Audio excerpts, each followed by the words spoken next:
भोपाल के इस भाजपा कार्यालय में हलचल तेज हो गई है। नेताओं का आना जाना चल रहा है और हाल ही में भारतीय जनता पार्टी के प्रत्याशियों की सूची जारी होने के बाद उनके प्रभावों और दुष्प्रभावों पर भी हल्के हल्के चर्चा हो रही है।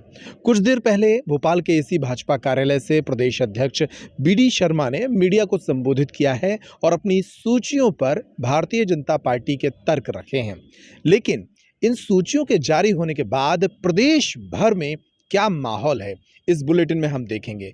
मैं अंकुर यादव भोपाल में इस वक्त मौजूद हूं और भाजपा कार्यालय के भीतर चल रही उठापटक के अलावा मध्य प्रदेश के राजनीतिक हालातों पर भी हम इस बुलेटिन में चर्चा कर रहे हैं। भोपाल से हाल ही में एक और नाम जारी हुआ है और इस तरह अब पूरे मध्य प्रदेश में 79 प्रत्याशियों के नाम सामने आ चुके हैं।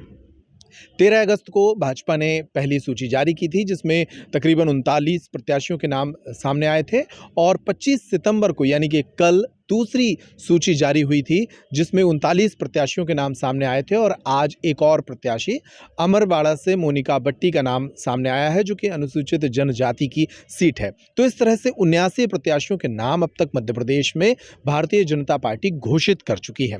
दूसरी सूची जब भारतीय जनता पार्टी ने जारी की तो इस सूची को लेकर तमाम हलकों में राजनीतिक चर्चाएं काफी गर्म हो गईं।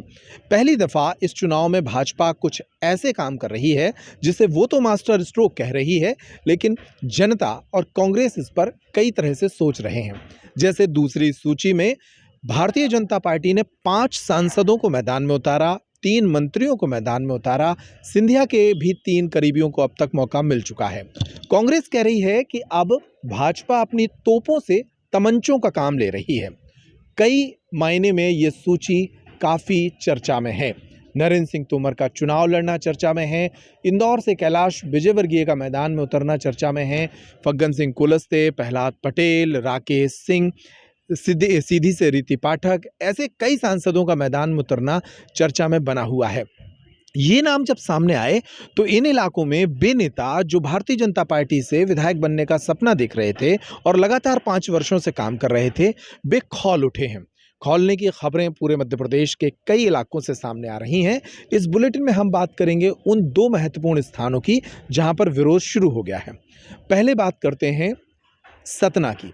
सतना में भारतीय जनता पार्टी ने सांसद गणेश सिंह को सतना सीट का प्रत्याशी बना दिया है। ये वो सीट है जो 2018 में कांग्रेस से सिद्धार्थ कुशवाहा ने जीती थी।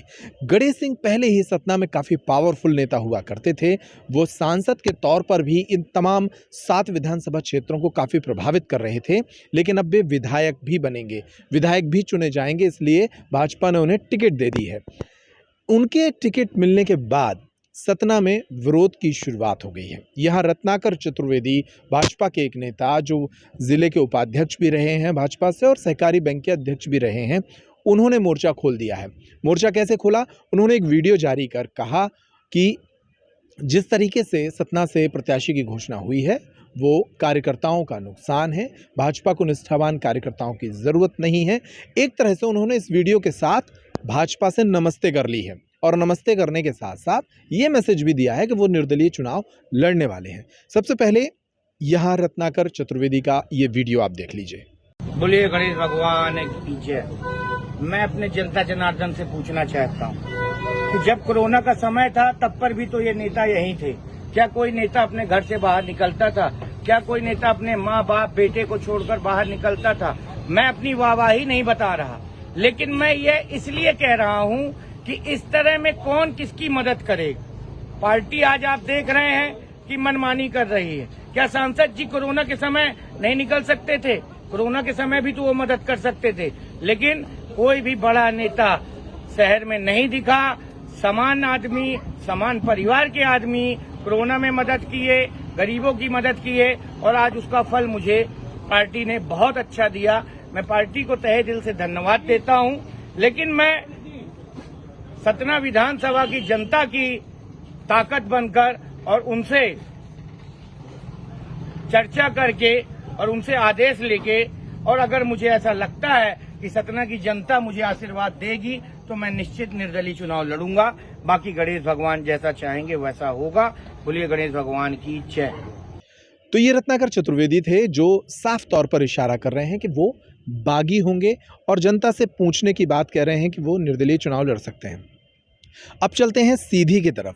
सीधी से सांसद रीति पाठक को भारतीय जनता पार्टी ने बतौर प्रत्याशी उतार दिया है। उनके मैदान में उतरने के साथ यहाँ डॉक्टर राजेश मिश्रा भाजपा के जो नेता हैं उनका एक विरोध शुरू हो गया है। उन्होंने एक 4 लाइन की चिट्ठी लिखी और अपना इस्तीफा दे दिया।